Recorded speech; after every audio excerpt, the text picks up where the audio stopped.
السلام علیکم ورحمۃ اللہ۔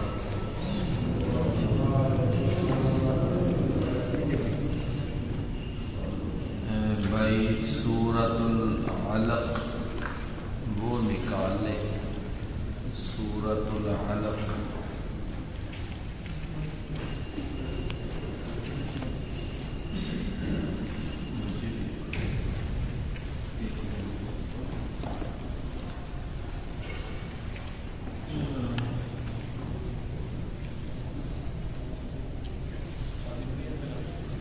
یہ سورت نمبر 96 ہے، سورۃ العلق۔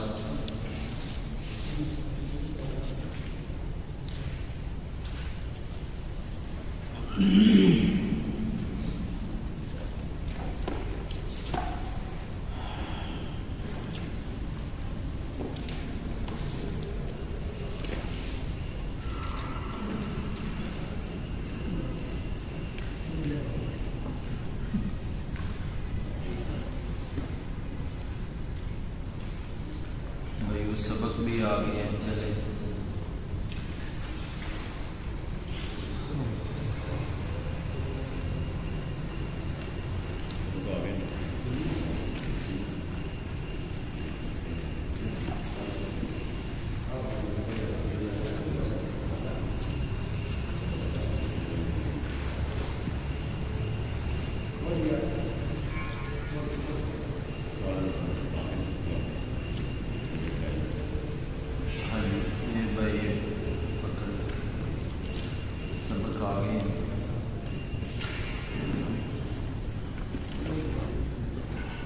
ٹھیک۔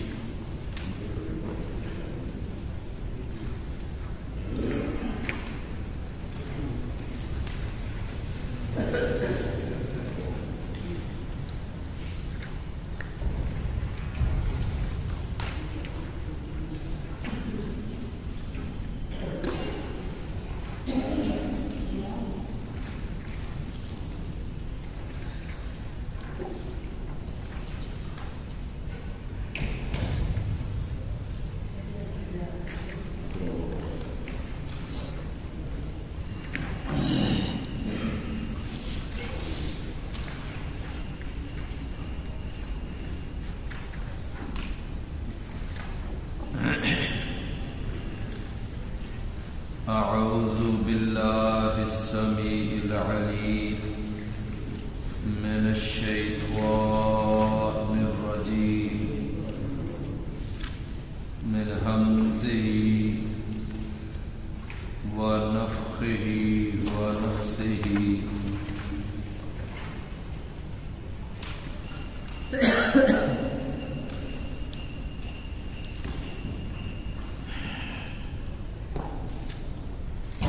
کلا ان الانسان لیطغی ان رآہ استغنی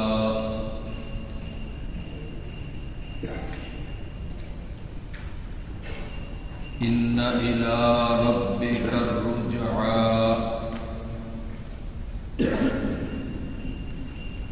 ارأیت الذی ینہی عبدا اذا صلی۔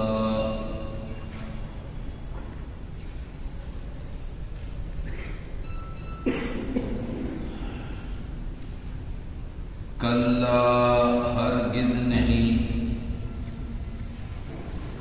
ان الانسان لیطغی بے شک انسان یقیناً سرکشی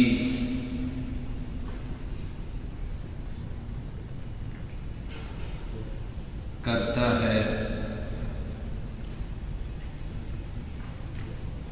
ان رآہ استغنی کہ وہ دیکھتا ہے اپنے آپ کو کہ وہ بے پرواہ ہے، بے نیاز ہے۔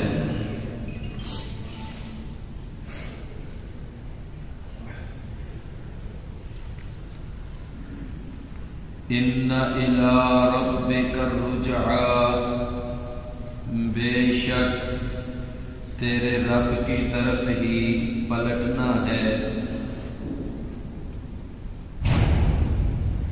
ارأیت الذی ینہا،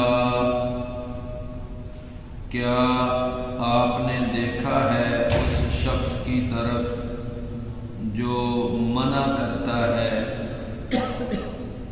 عبداً ایک بندے کو، اذا صلی جب وہ بندہ نماز پڑھتا ہے۔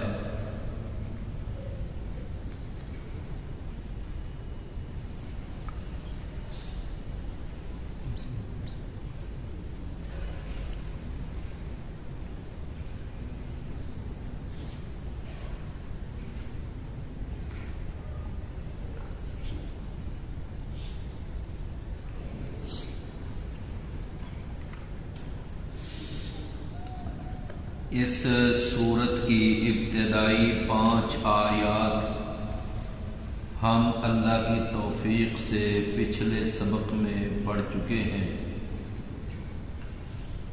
ان کی تفسیر وہ بھی بیان ہو چکی ہے۔ آج ہم انشاءاللہ اس سورت کا بقیہ حصہ وہ انشاءاللہ پڑھیں گے۔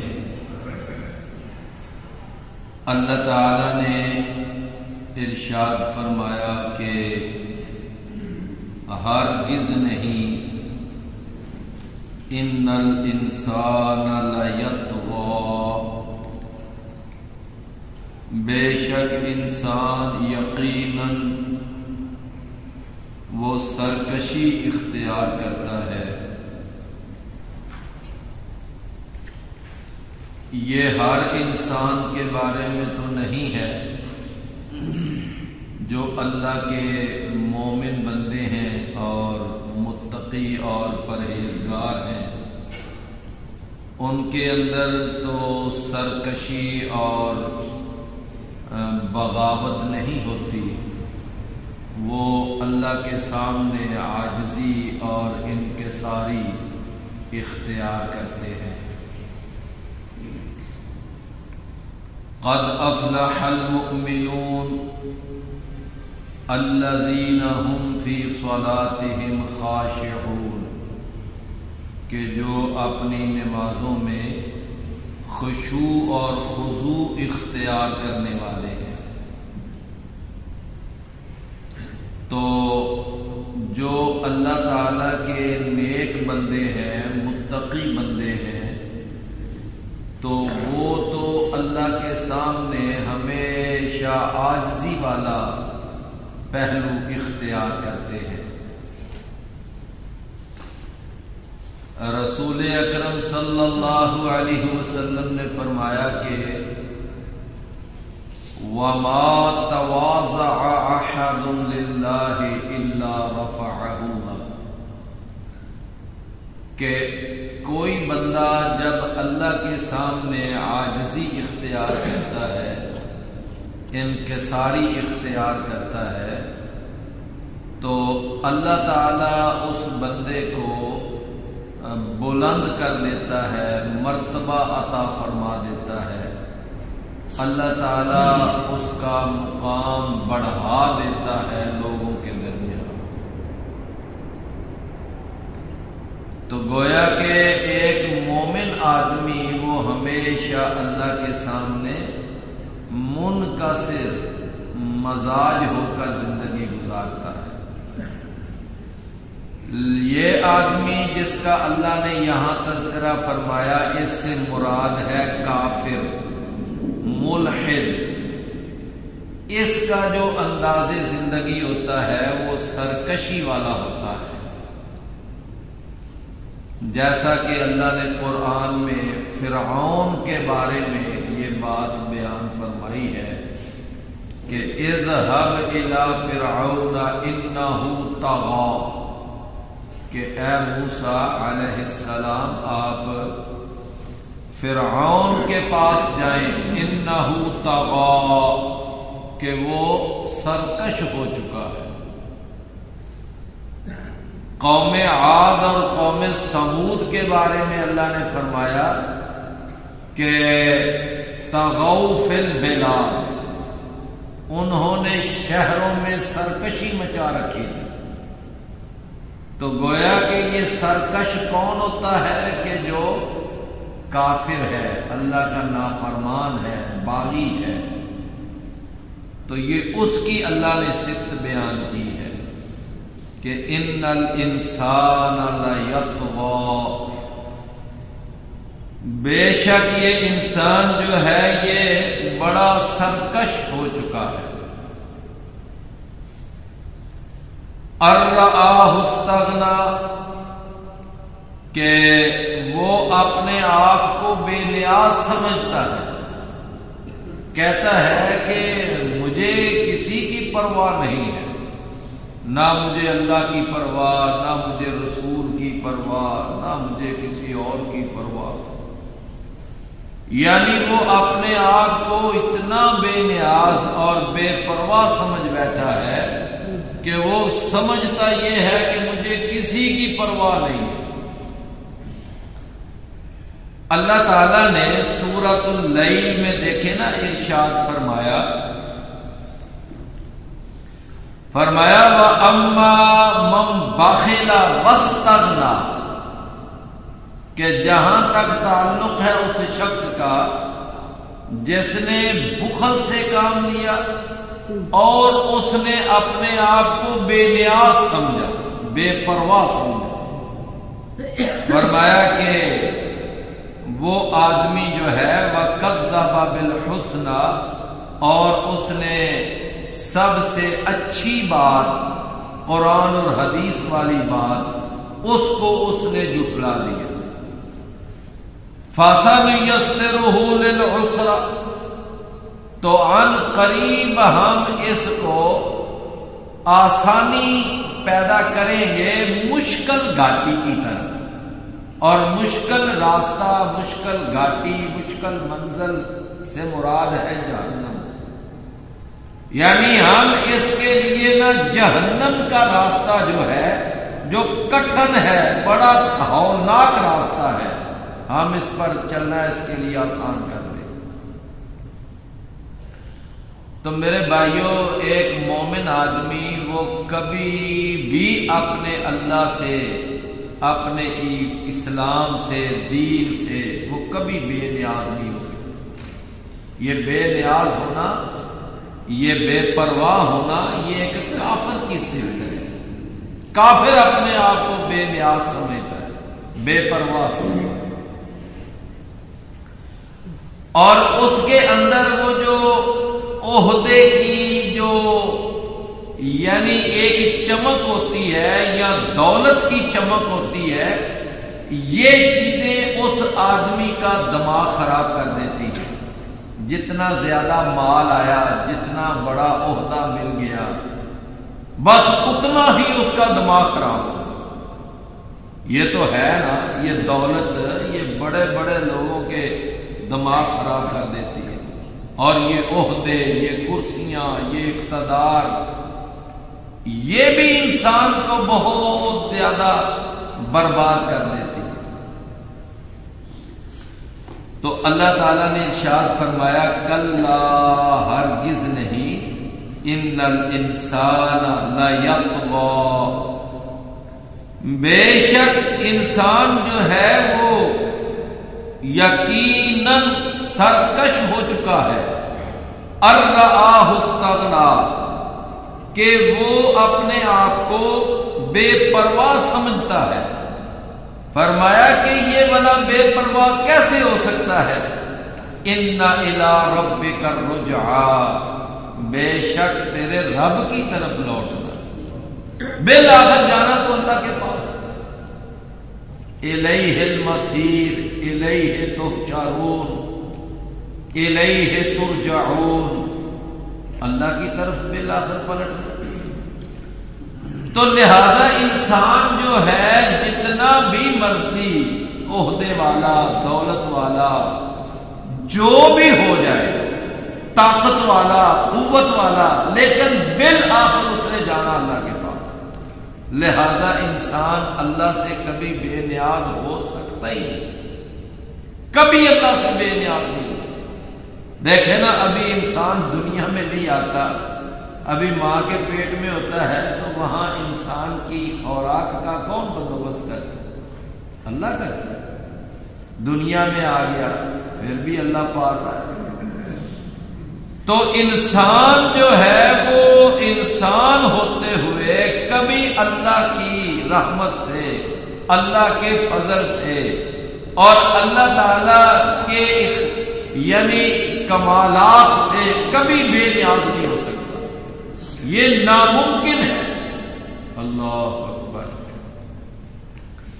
اللہ تعالیٰ نے قرآن میں سورہ الرحمن میں فرمایا، یا معشر الجن والانس ان استطعتم ان تنفذوا من اقطار السماوات والارض فانفذوا لا تنفذون الا بسلطان۔ اے انسانوں اور جنوں کی جماعت، اگر تم زمین اور آسمان کے کنارے پھلانگ کر کہیں باہر جا سکتے ہو نا تو جا کر دکھاؤ، ہے تمہارے اندر ہمت؟ فرمایا کہ نہیں تم پھلانگ سکتے آسمان اور زمین کے کناروں کو مگر بہت بڑی قوت کے ساتھ، اور وہ قوت جو ہے وہ تمہارے پاس ہے ہی، لہذا تم اللہ تعالی سے کبھی بے نیاز نہیں ہو سکتے۔ وہ 3 آدمی تھے نا جو غزوہ تبوک میں پیچھے رہ گئے، کعب بن مالک، ہلال بن امیہ، مرارہ بن ربیع۔ قرآن مجید میں اللہ نے ان کے بارے میں دیکھو کیسا خوبصورت تبصرہ ہے، فرمایا کہ وَضَاقَتْ عَلَيْهِمُ الْأَرْضُ بِمَا رَحُبَتْ، کہ زمین ان کے اوپر باوجود فراخ ہونے کے تنگ ہو گئی۔ وَضَاقَتْ عَلَيْهِمْ أَنفُسُهُمْ، اور ان کی جانیں بھی ان پر تنگ ہو گئی۔ وَظَنُّوا أَن لَّا مَلْجَأَ مِنَ اللَّهِ إِلَّا إِلَيْهِ، اور انہوں نے یہ بات جان لی کہ اللہ کی پکڑ سے اگر کوئی چیز چھڑانے والی ہے تو وہ اللہ ہی ہے۔ اللہ ملجأ من اللہ الا الیہ، یعنی اگر ہم اللہ کی گرفت سے بھی بچنا چاہیں گے تو اس کے لیے بھی ہمیں اللہ کی طرف رجوع کرنا پڑے گا، ہمیں اللہ کے ساتھ ہی اپنا معاملہ سیدھا کرنا پڑے گا، تو تب جا کر ہمارے لیے کوئی آسانی پیدا ہوگی۔ لہذا ان تینوں نے بالآخر اللہ کے ساتھ ہی اپنا رابطہ اس کو مضبوط کیا، اللہ تعالیٰ نے پھر ان کی توبہ قبول فرما۔ تو لہذا میرے بھائیوں، کوئی انسان بھی وہ اللہ تعالیٰ سے بے نیاز ہو جائے، بے پرواہ ہو جائے، ایسا ممکن ہی نہیں، ایسا ہو سکتا ہی نہیں۔ تو میں نے عرض یہ کیا کہ زیادہ تر اس انسان کو سرکش بنانے والی چیزیں کون سی ہوتی ہیں؟ یا مال و دولت ہوتی ہے، یا بڑے بڑے عہدے، یا حسن و جمال۔ یہ چیزیں ہیں جو انسان کا دماغ خراب کرتی ہیں۔ فرمایا ان الانسان لیطغی ان رآہ استغنی ان الی ربک الرجعی، بے شک تیرے رب کی طرف ہی بالآخر پلٹنا ہے۔ فرمایا ارأیت الذی ینہی، کیا آپ نے دیکھا ہے اس شخص کی طرف کہ جو ینہی، وہ منع کرتا ہے، روکتا ہے، وہ عبدن، ایک بندے کو، یہاں ایک بندے کو سے مراد ہے محمد کریم صلی اللہ علیہ وسلم۔ فرمایا کیا آپ نے دیکھا ہے ایک ایسے شخص کو کہ جو منع کرتا ہے، عبدن، ایک بندے یعنی محمد رسول اللہ صلی اللہ علیہ وسلم کو، اذا صلی، جب وہ بندہ نماز پڑھتا ہے۔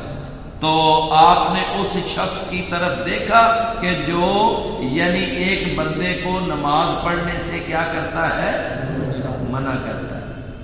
تو جس بندے کو نماز پڑھنے سے منع کرتا ہے وہ بندہ تو میں نے عرض کیا اس سے مراد ہے محمد کریم صلی اللہ علیہ وسلم، اور وہ شخص جو منع کرتا تھا اس سے مراد ہے مکے کا سردار ابو جہل۔ کون؟ ابو جہل۔ اللہ اکبر۔ صحیح مسلم اس میں یہ واقعہ، یہ حدیث یہ موجود ہے کہ ایک دفعہ ابو جہل نے اپنے دوستوں سے، اس کی جو ایک کمپنی تھی، اس کی جو ایک دوستوں کی مجلس تھی، ان کے سامنے اس نے یہ کہا کہ تمہیں یہ بات کیا غیرت نہیں دلاتی کہ تمہارے سامنے محمد صلی اللہ علیہ وسلم آتا ہے اور آ کر بیت اللہ میں نماز پڑھتا ہے، یہاں آ کر سجدہ کرتا ہے، تمہیں اس پر کوئی غیرت نہیں آتی؟ وہ کہنے لگے کہ ہاں غیرت تو آتی ہے۔ وہ پھر کہنے لگا اچھا اب پھر میری بات سنو، اگر میں نے محمد صلی اللہ علیہ وسلم کو میں نے اب دیکھا نا کہ وہ بیت اللہ میں آیا اور آ کر اس نے اپنا ماتھا، اپنی پیشانی زمین پر رکھی اور اس نے یہاں نماز پڑھی، سجدہ کیا، تو میں اس محمد صلی اللہ علیہ وسلم کے میں جا کر نا اس کی گردن پر اپنا پاؤں رکھوں گا اور اتنے زور سے دباؤں گا کہ میں اس کی گردن جو ہے میں روند دوں گا۔ یہ اس نے اپنا ارادہ ظاہر کیا کہ میں اس کو چھوڑوں گا نہیں، یعنی میں نہیں اب چھوڑوں گا، جتنا برداشت کرنا تھا میں نے کر لیا، اب نہیں برداشت کروں گا۔ چنانچہ سیدنا ابو ہریرہ رضی اللہ عنہ واقعہ بیان کرتے ہیں کہ نبی کریم صلی اللہ علیہ وسلم تشریف لائے اور آپ نے آ کر نماز پڑھنی شروع کر دی، اور اب یہ انتظار کر رہا تھا کہ اب یہ محمد صلی اللہ علیہ وسلم یعنی جب سجدے میں جائے گا، زمین پر سر رکھے گا، تو میں اس وقت جا کر ایسے اوپر پاؤں رکھ دوں گا اور میں پوری قوت کے ساتھ پھر دباؤں گا۔ اب یہ انتظار کر رہا ہے۔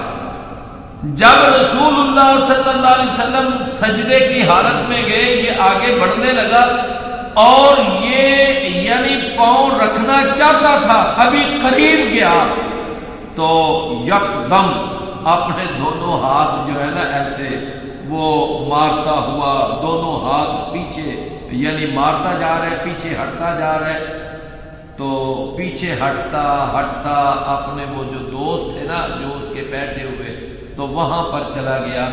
ان ساتھیوں نے کہا کہ یعنی وہ تو ابو الحکم کہتے تھے کہ ابو الحکم کیا بات ہوئی کہ تو محمد صلی اللہ علیہ وسلم کی گردن پر پاؤں رکھنے کے لیے گیا تھا، تو اس کی گردن کو روکنا چاہتا تھا، تو اس طرح کیسے واپس آ گیا؟ تو وہ کہنے لگا کہ تمہیں کچھ نہیں نظر آیا؟ وہ کہنے لگے میں تو کچھ نہیں نظر آیا، تو نظر آیا، ہاتھ مار رہا تھا اس طرح۔ تو وہ کہنے لگا ابو جہل کہ میں جب قریب گیا تھا تو میں نے کیا دیکھا، رأیت خندقا من نار، تو میں نے ایک آگ کی خندق دیکھی، وہولا، اور ایک بڑا ہولناک منظر دیکھا، واجنحتا، اور پھر میں نے پر ہی پر دیکھے، اور اس وجہ سے میں وہ آگ سے دفاع کرتا کرتا میں پیچھے ہٹا۔ رسول اللہ صلی اللہ علیہ وسلم نے پھر اس موقع پر فرمایا کہ اگر یہ ڈٹائی کا یعنی معاملہ کرتا ہوا، مظاہرہ کرتا ہوا اگر یہ آگے بڑھتا تو رسول اللہ صلی اللہ علیہ وسلم نے فرمایا کہ لَاخْتَطَفَتْهُ الْمَلَائِكَةُ، تو فرشتے وہ اس کو پکڑ لیتے اور وہ اس کے ایک ایک عضو کو الگ الگ کر دیتے۔ کیا مطلب ہوا اس کا؟ کہ اس کی ٹکا بوٹی کر دیتے۔ آج وہ اس کو چھوڑتے نہ، لیکن اس نے بہرحال آگ دیکھی، پر دیکھے، ہولناک منظر دیکھا تو پیچھے ہٹ گئے. تو میرے عزیز بھائیوں، یہ جو ہے نا ابو جہل اس قدر مخالفت میں آگے بڑھا ہوا تھا کہ نبی کریم صلی اللہ علیہ وسلم کو بیت اللہ میں نماز بھی نہیں پڑھنے دیتا. یعنی یہ پوری کوشش کرتا تھا کہ یہ نماز نہ. ایک واقعہ تو میں نے آپ کو یہ سنایا ہے، اور یہ واقعہ جو ہے یہ مسلم شریف میں ہے. یہ کہاں ہے؟ مسلم شریف میں. ایک دوسرا واقعہ جو ہے وہ یعنی تاریخ ابن ہشام، جس کو سیرت ابن ہشام بھی کہا جا سکتا ہے.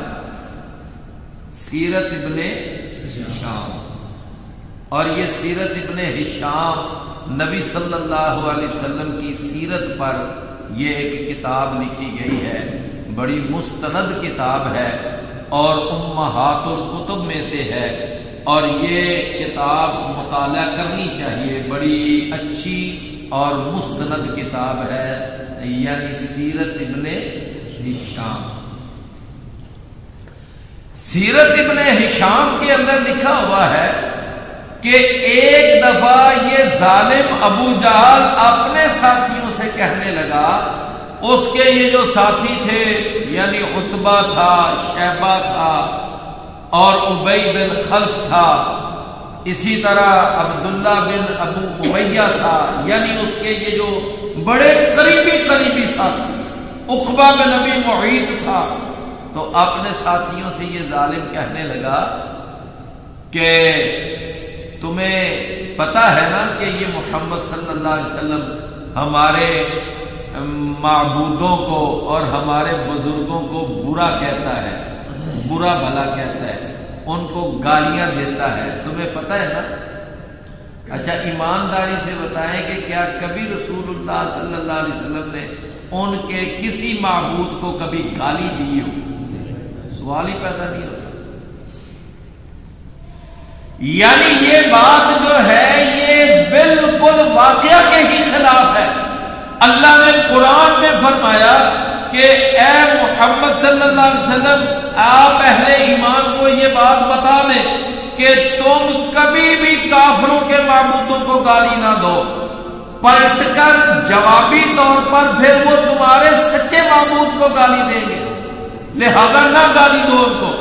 تو کیا ایسا ممکن ہے کہ نبی کریم صلی اللہ علیہ وسلم ان کے معبودوں کو، لات کو یا منات کو یا عزا کو یا حبل کو کبھی آپ گالی دیں؟ یہ رسول اللہ صلی اللہ علیہ وسلم کے اخلاق عالیہ کے ہی خلاف ہے. آپ کا جو خلق حسن ہے، آپ کا جو خلق محمدی ہے، وہ بالکل اس کے منافی ہے کہ اللہ کے نبی کسی ان کافروں کو یا کافروں کے معبودوں کو یا ان کے کسی بزرگ کو گالی دے. اصل پتہ ہے بات کیا ہے؟ اصل بات سنیں. اصل بات یہ ہے کہ رسول اللہ صلی اللہ علیہ وسلم یہ فرمایا کرتے تھے کہ بھائی یہ جو تمہارے معبود ہیں، جو تمہارے مشکل کشا ہیں، جن کو تم اپنا معبود سمجھتے ہو اور جن کے سامنے سجدے کرتے ہو، جن کے نام کی نذر و نیاز پکاتے ہو اور جن کے نام کے چڑھاوے چڑھاتے ہو، یہ جو تمہارے معبود ہے اور یہ جو بزرگ ہے نا، یہ حاجت روا، مشکل کشا، مختار کل، کرنی برنی والے، نفع نقصان کے مالک، یہ کھوٹی قسمت کو ہرا کرنے والے، لوگوں کی اجڑی گود کو آباد کرنے والے نہیں ہیں.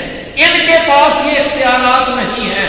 یہ لجپال، یہ داتا، یہ گنج بخش، یہ غریب نواز، یہ بندہ پرور نہیں ہے. اب رسول اللہ صلی اللہ علیہ وسلم تو یہ فرماتے کہ یہ اختیارات ان کے پاس نہیں، ان سارے اختیارات کا مالک اللہ ہے. تو نبی کریم صلی اللہ علیہ وسلم کی اس توحید کی دعوت کو وہ کیا کہتے تھے کہ یہ ہمارے معبود کو، ہمارے معبودوں کو گالیاں دیتا ہے. ہمارے معبودوں کو، یعنی وہ اس دعوت توحید کو اپنے معبودوں کے لیے گالیاں، اور یہ ایک محض پراپوگنڈا تھا، حالانکہ نبی کریم صلی اللہ علیہ وسلم نے کبھی گالی نہیں دی۔ سمجھے نا؟ اچھا آج کل دیکھ لے، ہمارے بارے میں بھی لوگ یہ کہتے ہیں کہ یہ بزرگوں کے بڑے استاد ہیں، یہ بلکہ بزرگوں کی تو بزرگوں کی بات رہ گئی، ہمیں تو یہ کہتے ہیں یہ محمد رسول اللہ کے استاد، گستاخ رسول۔ اچھا آپ ذرا سوچیں، ذرا تصور میں لائیں کہ کیا ہم نے کبھی اللہ کے رسول صلی اللہ علیہ وسلم کی گستاخی کی، یا ہم آپ کی گستاخی کا کبھی سوچ بھی سکتے ہیں؟ لیکن کیا ہے کہ اگر ہم یہ کہیں بھائی محمد صلی اللہ علیہ وسلم وہ مشکل کشا نہیں، وہ حاجت روا نہیں، وہ مختار کل نہیں، وہ عالم الغیب نہیں، وہ نور من نور اللہ نہیں، وہ نور مجسم نہیں، یا وہ داتا اور گنج بخش نہیں، وہ غریب نواز اور بندہ پرور نہیں، وہ ہمارے نفع اور نقصان کے مالک نہیں، تو اگر ہم ان کے بارے میں یہ باتیں کہتے ہیں تو ہمارے بھائی ایک پراپوگنڈا کی شکل میں ہمارے بارے میں کہتے ہیں یہ گستاخ رسول ہے، حالانکہ نعوذ باللہ ہم کبھی گستاخی رسول کا سوچ بھی نہیں سکتے۔ بات سمجھ آئی گا؟ بلکہ ہمارا تو عقیدہ ہے، اور یہ ہماری خلوتوں کا بھی عقیدہ ہے، ہماری جلوتوں کا بھی عقیدہ ہے، ہماری مسند، ممبر، محراب، سٹیج، ہر جگہ پر ہمارا یہ عقیدہ، اور ہم بیان کرتے ہیں، ہماری کتابوں میں یہ عقیدہ لکھا ہوا ہے کہ جب تک محمد رسول اللہ صلی اللہ علیہ وسلم سے محبت ساری کائنات سے بڑھ کر نہ ہو، اس وقت تک تو کوئی آدمی مومن نہیں ہو سکتا۔ کیوں بھائی؟ تو اب دیکھ لیں کہ اب یہ کہنا کہ یہ محمد صلی اللہ علیہ وسلم کے گستاخ ہیں، یا یہ کہنا کہ یہ بزرگوں کے گستاخ ہیں، نہیں میرے بھائیوں، ایسی کوئی بات نہیں ہے، نہ اللہ کے فضل سے، نہ ہم اللہ کے رسول کے گستاخ، نہ ہم صحابہ کرام کے گستاخ، نہ ہم اولیاء کرام کے گستاخ، نہ ہم ائمہ کرام کے گستاخ۔ وہ بات اصل میں آپ اگر تھوڑی سی ذرا ٹیکنیکل سمجھ لیں تو بات سمجھ آ جائے گی کہ اصل میں بات پتہ کیا ہے کہ جب کوئی آدمی کسی ایک شخصیت کے بارے میں ایک عقیدہ بنا لیتا ہے، عقیدہ اختیار کر لیتا ہے، اس کا وہ عقیدہ چاہے قرآن اور حدیث کے جتنا بھی خلاف ہو، لیکن اگر کوئی دوسرا اس عقیدے کو نہ اپنائے جو عقیدہ وہ رکھتا ہے تو وہ سمجھتا ہے یہ گستاخ ہے۔ سمجھ آئی بات؟ مثال کے طور پر وہ سمجھتا ہے کہ یہ گستاخی کرتے ہیں، بالکل اسی طرح کہ اب ہمارے جو بھائی یہ سمجھتے ہیں کہ محمد صلی اللہ علیہ وسلم وہ نور مجسم ہے، وہ عالم الغیب ہے، وہ نفع نقصان کے مالک ہیں، وہ حاجت روا مشکل کشا ہیں، ابھی تک زندہ ہیں اور ہماری باتیں بھی سنیں، یہ ہے نا بعض لوگوں کا عقیدہ۔ اب جو ان کے عقیدے کے مطابق ان سارے عقائد کو نہیں مانتا تو کہتے ہیں یہ گستاخ رسول ہے۔ یہ کیا ہے؟ گستاخ رسول۔ اصل بات یہ ہے، یعنی اگر تم ان کی سوچ کے مطابق عقیدہ بنا لو تو پھر کہیں گے ہاں یہ ٹھیک ہے، اگر ان کی سوچ کے مطابق عقیدہ نہیں تو پھر تم گستاخ ہو۔ بات اصل میں یہ ہے، اصل بات یہ ہے۔ کیوں میرے بھائیوں؟ آپ مجھے بتائیں کہ یہ عیسائی، آج کتنی تاریخ ہے؟ 26، کل کیا تھی؟ 25۔ یہ عیسائی جو ظالم ہے، یہ عیسیٰ علیہ السلام کو اللہ کا بیٹا کہتے ہیں نا، کہتے ہیں نا اللہ کا بیٹا، اور جب یہ 25 دسمبر آتا ہے تو یہ کہتے ہیں کہ آسمانی باپ کے بیٹے کا یوم پیدائش، اور اس کو کرسمس ڈے، اور پھر باقاعدہ کرسمس یعنی کیک کاٹا جاتا ہے، اور ہمارے سیاستدان اور ہمارے حکمران وہ جناب پھر ان کے چرچوں میں جا کر باقاعدہ کیک کاٹتے ہیں ان سے اظہار یکجہتی کرنے کے لیے۔ تو اب یہ جو ہے نا، کیا عیسیٰ علیہ السلام اللہ کے بیٹے ہیں؟ آسمانی باپ کے بیٹے ہیں؟ کبھی بھی نہیں۔ اب وہ عیسائی اس وقت تمہیں صحیح طور پر عیسیٰ علیہ السلام کا ماننے والا سمجھیں گے کہ جب تم عیسیٰ علیہ السلام کو اللہ کا بیٹا کہو گے۔ جب تک نہیں اللہ کا بیٹا کہتے وہ کبھی بھی تمہارے یعنی عیسیٰ علیہ السلام پر ایمان لانے پر مطمئن نہیں ہو۔ حالانکہ ہمارا عیسیٰ علیہ السلام پر ایمان ہے کہ نہیں ہے؟ ہم عیسیٰ علیہ السلام کو اللہ کا رسول مانتے ہیں، اللہ کا نبی مانتے ہیں، اللہ کا کلمہ مانتے ہیں، بہت بڑا برگزیدہ اللہ کا پیغمبر مانتے ہیں۔ یعنی ہمارا عقیدہ ہے کہ وہ سولی نہیں چڑھے، زندہ آسمانوں پر اٹھائے گئے ہیں، قیامت کے قریب وہ تشریف لائیں گے۔ یہ ساری بات اب ان سارے عقائد کو وہ نہیں مانتے۔ وہ کہتے ہیں عیسیٰ علیہ السلام سولی چڑھ چکے ہیں اور باقاعدہ صلیب لٹکائے پھرتے ہیں۔ میری بات سمجھ؟ تو میرے بھائیوں، اب بات اصل یہ ہوئی کہ اپنے اپنے جو عقائد لوگوں نے اختیار کیے ہوئے ہیں، اگر کوئی ان کے عقیدے کے مطابق دوسرے کو نہیں مانتا تو وہ سمجھتے ہیں کہ اس کو مانتے ہی نہیں، وہ یہ سمجھتے ہیں۔ تو میں عرض یہ کر رہا تھا کہ نبی کریم صلی اللہ علیہ وسلم کے بارے میں کفار نے، ابو جہل نے کیا کہا؟ کہنے لگا کہ تمہیں پتا ہے کہ یہ محمد صلی اللہ علیہ وسلم یہ ہمارے بزرگوں کو، ہمارے معبودوں کو گالیاں دیتا ہے۔ تو میں نے عرض کیا کہ اللہ کے رسول نے کبھی گالی نہیں دی تھی، وہ جھوٹ بول رہا تھا، اور وہ اللہ کے رسول صلی اللہ علیہ وسلم کی اس کھری دعوت توحید کو ان بزرگوں کے لیے گالیاں سمجھتا تھا۔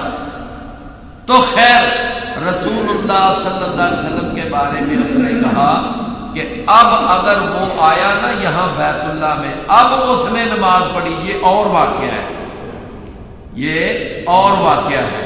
اب اگر اس نے نماز پڑھی نا یہاں تو اب نہیں وہ زندہ بچ کے جائے گا، اب تو میں ایک پتھر کے ساتھ نا اس محمد صلی اللہ علیہ وسلم کا سر کچل دوں گا۔ جب وہ زمین پر سر رکھے گا تو میں ایسے ایک بڑا بھاری پتھر لے کے جاؤں گا اور میں پتھر ماروں گا سر پر تو اس کا سر کچل دوں گا۔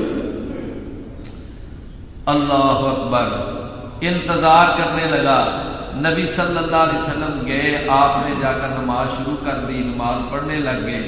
اب یہ پاس کھڑا ہاتھ میں پتھر لیا ہوا ہے اور ہاتھ میں پتھر پکڑ کے انتظار کر رہا ہے کہ رسول اللہ صلی اللہ علیہ وسلم جب سجدے میں جائیں گے تو میں پتھر ماروں گا۔ جب اللہ کے رسول سجدے میں گئے، یہ ظالم آگے بڑھا اور پتھر آپ کے مبارک سر پر مارنا چاہتا تھا۔ اللہ نے یکدم ایک بڑا خوفناک اونٹ بھیج دیا، بڑا خوفناک اونٹ اللہ نے بھیج دیا، اور وہ اونٹ آیا اور وہ آ کر نا یعنی ایسے اس کے سامنے کھڑا ہو گیا، اور اس اونٹ کے منہ سے آگ کے شعلے نکل رہے ہیں، اور وہ واپس ایسے پلٹا بھاگتا ہوا بدحواسی میں، اس نے وہ پتھر بھی پتہ نہیں کہاں پھینکا اور وہ وہاں سے واپس پلٹنے لگا الٹے قدم۔ جب اس کے ساتھی، اب وہ اونٹ جو ہے وہ ابو جہل کو نظر آ رہا تھا، اس کے ساتھیوں کو نہیں نظر آ رہا تھا، تو وہ ساتھیوں نے کہا کیا بات ہوئی، کیا ماجرا ہوا، تو اتنا بدحواس ہو کر تو نے پتھر بھی وہاں پھینک دیا، تو سر پہ مارنا چاہتا تھا، سر کچلنا چاہتا تھا۔ اس نے ابو جہل نے کہا تجھے نہیں پتا، تمہیں نہیں پتا کہ کیا مسئلہ بنا، ایک بڑا خوفناک اونٹ وہ سامنے آ گیا یکدم، اور اس کے منہ سے آگ نکل رہی تھی۔ وہ کہتا ہے کہ اس کی کھوپڑی جیسی، اور میں نے آج تک کبھی کوئی کھوپڑی نہیں دیکھی، اور میں نے اس کی گردن جیسی آج تک کسی اونٹ کی گردن نہیں دیکھی، اور اس کے دانتوں جیسے میں نے آج تک کسی اونٹ کے دانت نہیں دیکھے۔ یہ اتنا خوفناک منظر تھا، تو اس لیے میں پیچھے ہٹا۔ میرے پیارے عزیز بھائیوں، یہ دوسرا واقعہ ہوا کہ اس نے رسول اللہ صلی اللہ علیہ وسلم کو نماز پڑھنے سے روکنا چاہا۔ کتنے واقعے؟ پہلا واقعہ مسلم شریف کا، اور یہ واقعہ کہاں کا ہے؟ سیرت ابن ہشام کا۔ تیسرا ایک واقعہ جامع ترمذی میں آتا ہے، جامع ترمذی، اور وہاں پر ہے کہ ایک دفعہ نبی کریم صلی اللہ علیہ وسلم بیت اللہ میں تشریف لائے، اور یہ آگے کھڑا ہو گیا، کہنے لگا آج میں نہیں تجھے نماز پڑھنے دوں گا، چاہے تو جو مرضی کر لے۔ رسول اللہ صلی اللہ علیہ وسلم نے نا بجائے اس کے کہ اس سے مرعوب ہو جاتے، اللہ کے نبی صلی اللہ علیہ وسلم نے نا اچھی بلی اس کو ڈانٹ پلا دی۔ میری بات سمجھے نا، آپ نے اچھی بلی ابو جہل کو کیا پلا دی؟ مطلب ہے جس طرح کو کسی کو ڈانٹتا نہیں، نبی صلی اللہ علیہ وسلم نے اس دن ڈانٹ لیا ابو جہل کو۔ حدیث میں آتا ہے ترمذی میں فَزَبَرَهُ النَّبِيُّ صلی اللہ علیہ وسلم، اللہ کے نبی نے اس کو ڈانٹا، آپ نے اس دن اس کو جھڑک دیا۔ تو اس دن پھر اس نے یہ سوچا کہ میں مکے کا سردار، اور میں مکے کا وڈیرا، اور اتنا بڑا چودھری، اور یہ محمد صلی اللہ علیہ وسلم مجھے ڈانٹ رہا ہے۔ تو اس دن اس نے یہ ظالم نے کہا، کہنے لگا کہ اے محمد، کیا تجھے پتا نہیں اس مکہ کے اندر جتنی بڑی میری جماعت ہے، جتنی بڑی میری مجلس ہے، اتنی بڑی کسی کی مجلس نہیں ہے۔ تو اس نے یہ کہا کہ انا اکثر، میں سب سے زیادہ ہوں مجلس کے اعتبار سے۔ تو اس وقت پھر اللہ تعالیٰ نے یہ سورت نازل فرمائی، اور اللہ نے فرمایا کہ جس میں آخر میں جا کر آپ آیت پڑھیں گے کہ مجلس کو عربی میں کہتے ہیں نادیہ، ہم نوا دوستوں کی مجلس کو کیا کہتے ہیں؟ نادیہ۔ یہ ہمارے ہاں کئی لڑکیوں کا لوگ نام رکھتے ہیں۔ فرمایا کہ اللہ نے فرمایا کہ اس نے کہا تھا نا کہ سب سے بڑی میری نادیہ ہے، میری مجلس سب سے بڑی ہے، تو اللہ نے فرمایا فَلْيَدْعُ نَادِيَهُ، کہ ہم پھر اس کو چیلنج کرتے ہیں کہ یہ بلا لے اپنی نادیہ کو، بلا لے اپنی مجلس کو۔ سَنَدْعُ الزَّبَانِيَّ، ہم بھی پھر اپنے جہنم کے دروغوں کو بلا لیں گے، ہم بھی اپنے جہنم کے دروغوں کو بلا لیں گے۔ یہ بلا لے اپنی نادیہ کو، میری بات سمجھ رہے نا؟ نادیہ سے کیا مراد ہے؟ اپنی مجلس، اس کو بلا لے۔ سَنَدْعُ الزَّبَانِيَّ، ہم بھی اپنے جہنم کے دروغوں کو بلا لیں گے۔ تو میرے بھائیوں کتنے واقعے ہو گئے؟ 3۔ پہلا واقعہ کہاں کا؟ حوالہ یاد ہے؟ صحیح مسلم۔ اور دوسرا واقعہ ابن ہشام، اور تیسرا واقعہ جامع ترمذی، اور چوتھا ایک واقعہ وہ صحیح بخاری کا ہے، صحیح بخاری۔ اللہ اکبر۔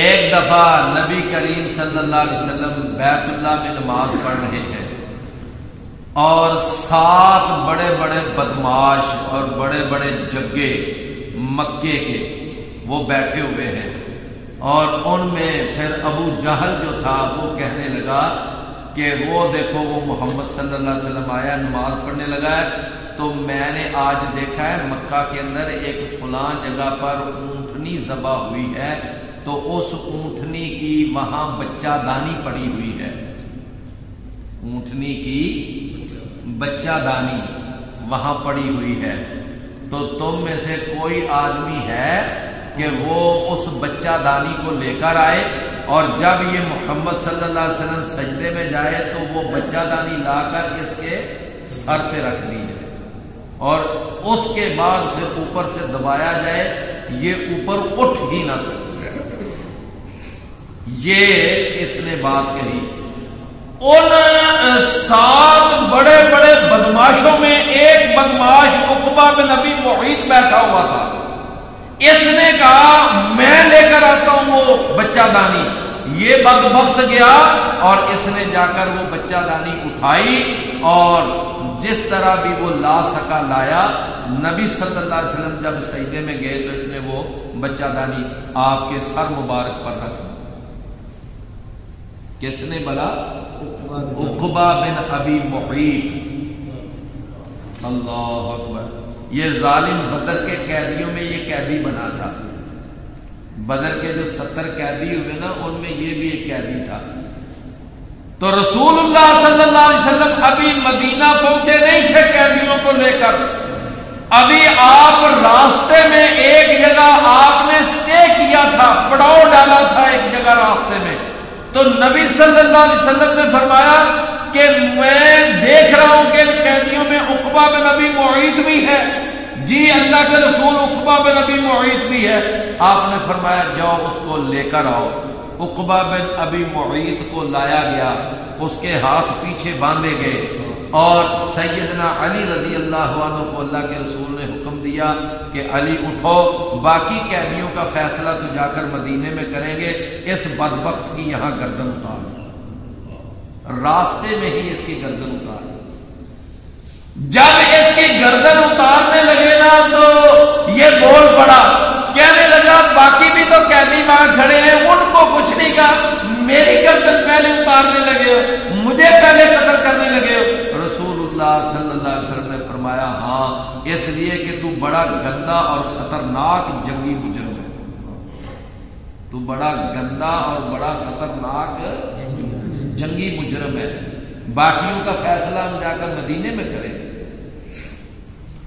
اس کو راستے میں قتل کر دیا۔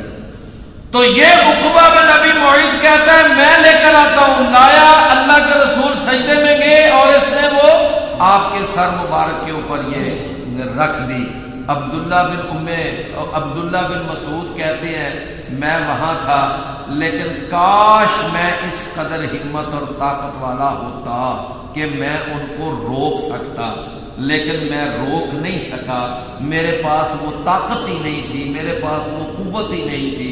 البتہ میں یہ منظر دیکھ رہا تھا، تو میں نے اتنا ضرور کیا کہ میں گھر گیا تو اس وقت گھر میں مجھے رسول اللہ کی بیٹی فاطمہ نظر آئی، تو میں نے فاطمہ رضی اللہ عنہا ان کو جا کر بتایا کہ رسول اللہ صلی اللہ علیہ وسلم کے سر مبارک پر اس طرح ان ظالموں نے ایک بچہ دانی رکھی ہے۔ تو پھر سیدہ فاطمہ آئیں اور اپنے ننھے منھے ہاتھوں کے ساتھ انہوں نے اس بچہ دانی کو پیچھے ہٹایا، اور اس کے بعد نا وہ بچی، اب اس کو کیا یہ نہیں پتا کہ کیا وہ بچی سیدہ فاطمہ رضی اللہ عنہا، تو انہوں نے نا پھر یعنی کہ ان ابو جہل اور اس کے سارے ساتھیوں کو اچھی طرح پھر ان کو یعنی کہ برا بلا کہا، اور ان کی اچھی طرح مذمت کی کہ تمہیں کوئی خیال نہیں آتا، تمہیں شرم نہیں آتی، تم کس طرح کی حرکتیں کرتے ہو۔ تو یہ سیدہ فاطمہ رضی اللہ عنہا بات سمجھے۔ تو میں عرض یہ کر رہا تھا کہ یہ ایک چوتھا واقعہ ہوا، اور اس واقعہ میں بھی جو مین کردار تھا وہ کس کا تھا؟ ابو جہل کا۔ اور ابو جہل نے بھڑکایا کس کو؟ عقبہ بن ابی معیط کو، اور وہ جا کر پھر وہ بچہ دانی لے کر آیا۔ تو میرے بھائیوں، اللہ نے فرمایا ارأیت الذی ینہا، کیا دیکھا آپ نے اس شخص کو کہ جو منع کرتا ہے عبدن، ایک بندے کو، اذا صلی، کہ جب وہ بندہ نماز پڑھتا ہے۔ تو منع کرنے والے سے کون مراد ہے؟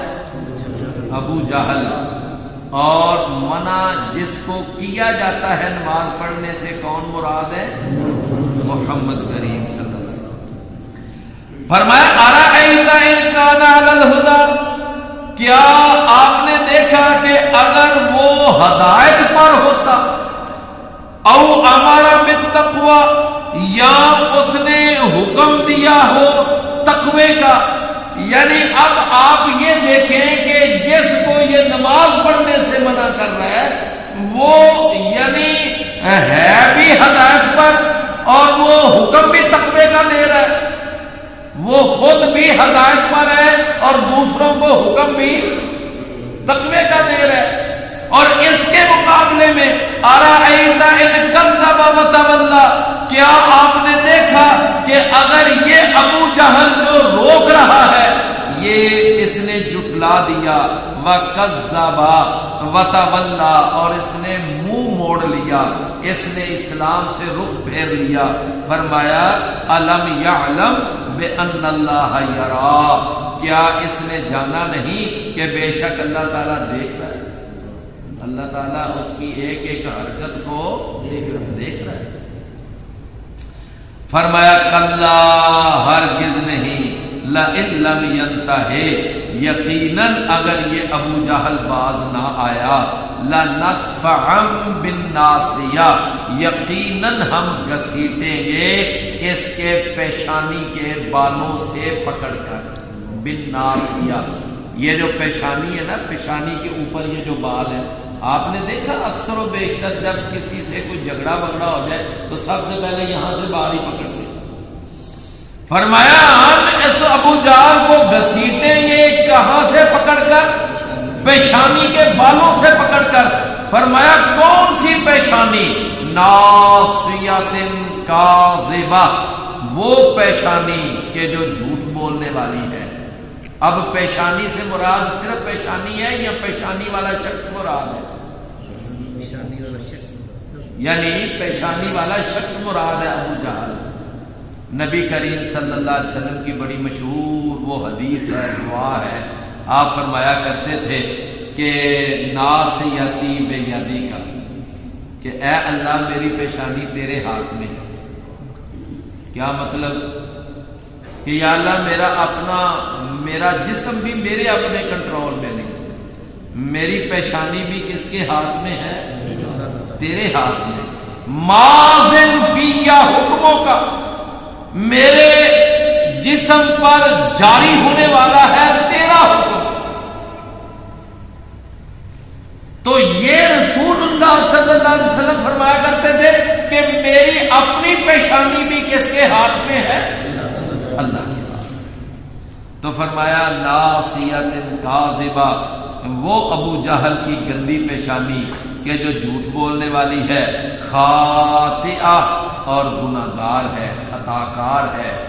فرمایا فلیدعو نادیہ، بس چاہیے کہ وہ بلا لے اپنی مجلس کو۔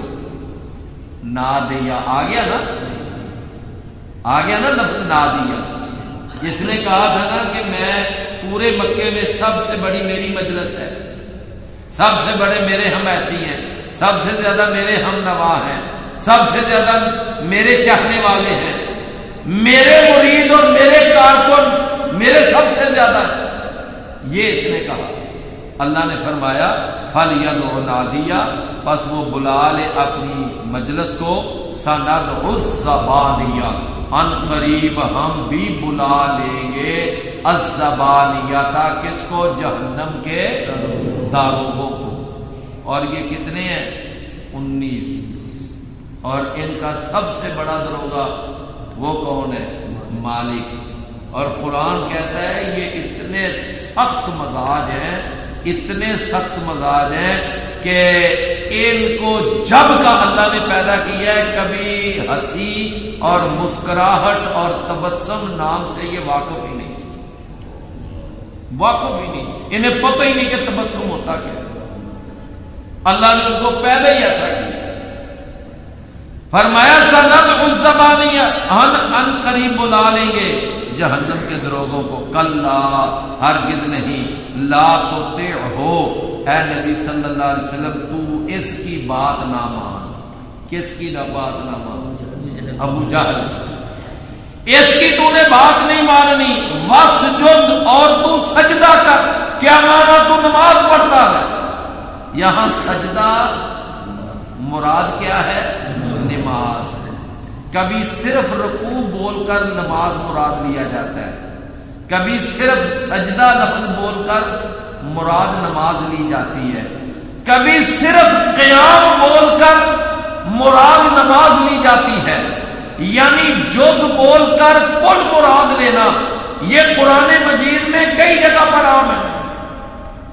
ایسا ہے نا، اللہ نے قرآن میں فرمایا فتحریر رقبہ، کہ گردن آزاد کرنا ہے، تو گردن سے مراد صرف گردن ہے یا پورا جسم؟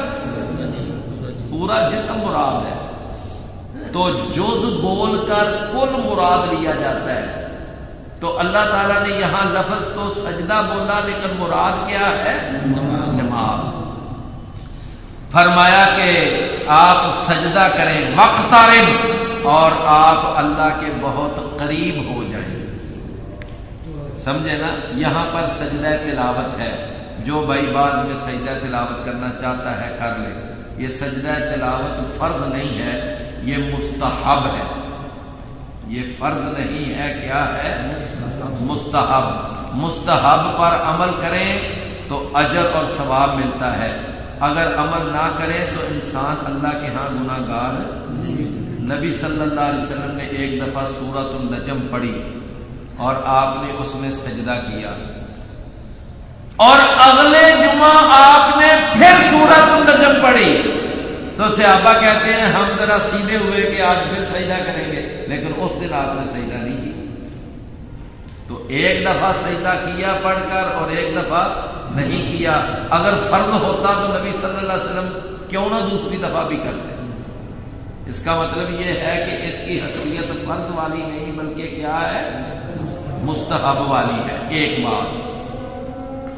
دوسری بات یہ ہے کہ اس آیت سے یہ بات معلوم ہوتی ہے کہ انسان سب سے زیادہ اگر اللہ کے قریب ہوتا ہے تو وہ اس وقت ہوتا ہے جب سجدے کی حالت میں ہو۔ اور حدیث میں آتا ہے ان اقرب ما یکون العبد وهو ساجد، سب سے زیادہ انسان قریب اس وقت اللہ کو ہوتا ہے جب وہ سجدے کی حالت میں۔ اور ایک تیسری بات یہ معلوم ہوئی کہ اللہ کے سب سے قریب ہونے کا جو سب سے زیادہ کارگر طریقہ ہے وہ ہے سجدہ کیا جائے، نماز پڑھی جائے۔ یہ ہے اللہ کے قریب ہونے کا طریقہ۔ اور قیامت کے دن اللہ تعالیٰ کو نبی صلی اللہ علیہ وسلم سفارش کریں گے، اور سفارش کرنے سے پہلے اللہ کے سامنے کیا کریں گے؟ لمبا سجدہ کریں گے۔ آج بعض جاہلوں نے یہ سمجھا ہوا ہے کہ بھنگڑا ڈالنے سے، دھمال ڈالنے سے انسان اللہ کے قریب ہوتا ہے۔ بعض جاہلوں نے یہ سمجھا ہوا ہے۔ تو میرے بھائیوں، یہ بھنگڑے، یہ ڈانس اور یہ دھمالے اور یہ قوالیاں، یہ میوزک، یہ باجا گاجا، یہ چیزیں تو انسان کو اللہ سے دور کرنے والی ہیں، یہ اللہ کے قریب کرنے والی نہیں ہے۔ اللہ کے قریب کرنے والی چیز کیا ہے؟ وہ ہے سجدہ۔ وہ کیا ہے؟ سجدہ۔ واسجد وقترب، واسجد وقترب، سجدہ کر اور اللہ کے قریب۔ کیوں بھی بات سمجھ آئی؟ اللہ تعالی ہمیں سمجھنے اور عمل کرنے کی توفیق عطا فرمائے۔